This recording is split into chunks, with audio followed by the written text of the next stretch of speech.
Video for the evaluating bias assignment. If you click on the link for Article 1, just going to point out some language that shows some bias. So the fact that they say dismal sales, that's important. Another thing that's important is the fact that they also said it became more like a hard pass than a slam dunk. That may show bias. Another thing is it says it was described as a huge fail. Again, that's very important because it's definitely showing certain opinion. Anyway, the next hint is if you were to click this link, it searches Breitbart media bias.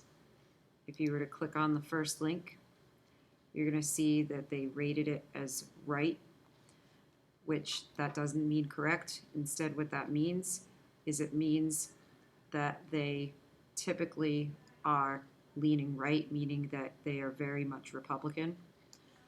And you can see that that's in red.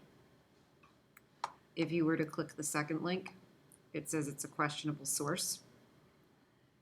And if I click on that, you'll be able to see that they are extreme bias right here. All right, next article by Uproxx.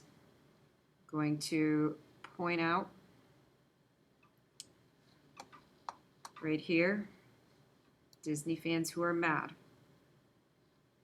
That may show bias because it's showing opinion. Again, Disney fans who lamented the closing of Disney Quest. Again, that shows some opinion by saying that they lamented. Again, we have social media celebration, shade, and a slew of demands from Mickey Mouse superfans.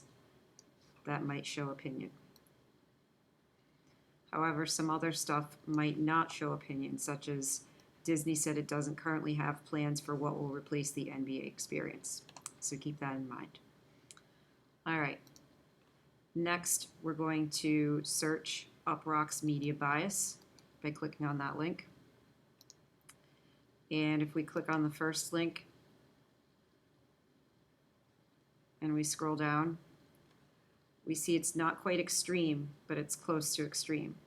It has a less bias, which means that it's moderately or strongly biased toward liberal causes. Keep that in mind when you're answering the next question and whether or not your source may be biased. And then finally, the last one. I'm just going to point out some language, all right? The fact that they call it an NBA flop, that could indicate bias. All right, but then, in addition, right here, apparently more of an air ball than a slam dunk could indicate bias. But then there's other text that doesn't show bias. So, for example, just saying it was technically available to guests for just a few months between August of 2019 and March of 2020. That's factual. That does not necessarily show bias. If we were to search Motley Fool media bias, click on the first link, you'll see that this one is the closest to center. All right, it's at left center, in between left center and least biased. So keep that in mind when you're answering the last question. So hopefully these hints have been useful in determining one of these sources is definitely less biased than the others.